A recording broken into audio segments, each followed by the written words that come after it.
Good afternoon. Again, Chief Darrell Albert, Montgomery Police Department. Now, I'll kind of lay out the facts as we know them now regarding the incident that took place on Saturday, August 5th, 2023 at 7 p.m. There were several events taking place on our historic riverfront. Positive feedback regarding a school event hosted by the Montgomery Public Schools and Hyundai was taking place at the amphitheater and nearby train shed. The Harriet II river cruise ship was fully operational, operating from a designated docking space along the river. The Harriet takes passengers on 2-hour tours up and along the Alabama River throughout the day. On this day, there were 227 passengers aboard that vessel. The incident occurred between the co-captain of the Harriet II vessel and a private boat owner and his family.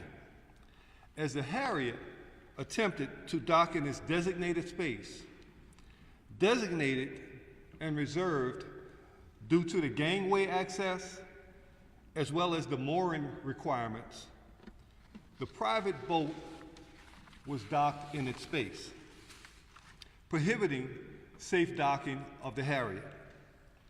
The captain of the Harriet remained away from the dock for nearly 40 to 45 minutes as he attempted to contact the operators of the private boat via PA system.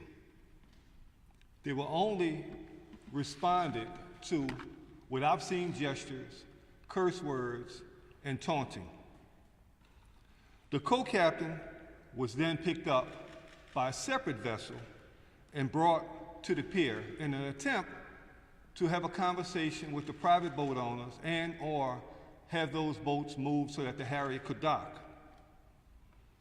A confrontation ensued between the co-captain and Mr. Pickett, the co-captain, being attacked by several members of the private boat. Several members of the Harriet II came to Mr. Pickett's defense, engaging in what we all have seen since on social media. I'll give you a timeline as to the way the calls came in and the Montgomery Police Department's response. The original call came in at 7 p.m. as a typical disturbance. The caller, who was the captain of the Harriet, was very calm and not in distress. As additional calls were received, at 7:15 p.m., the call was dispatched to the Montgomery Police Department. 7:18, the first units, 4 Montgomery Police Department officers arrived on scene, with 3 shortly thereafter. 13 individuals were detained and brought to police headquarters for questioning and interviews. Those interviews lasted several hours.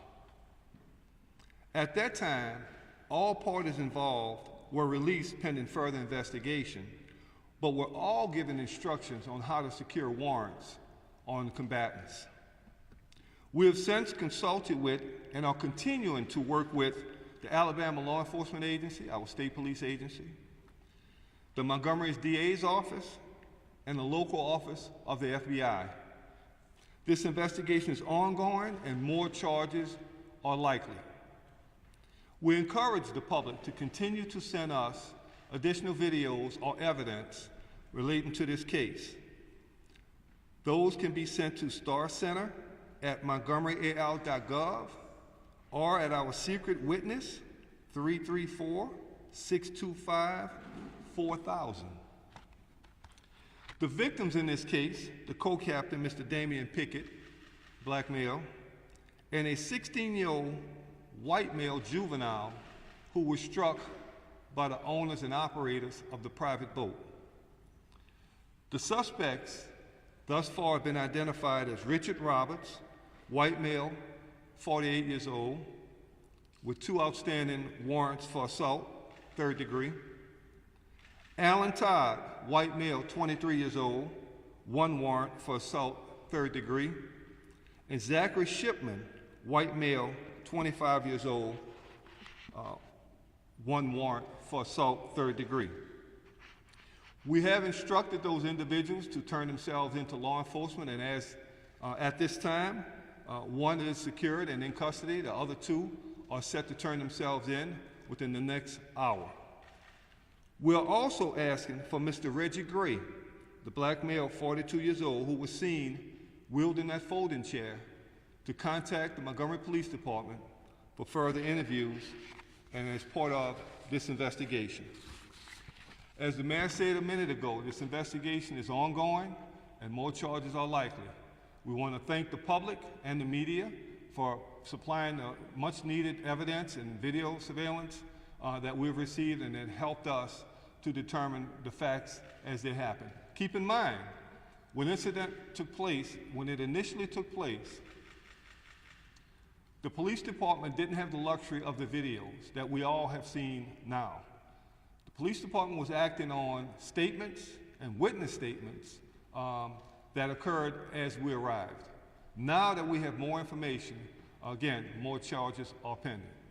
I'm available to answer your questions, but that sums up where we are at this time.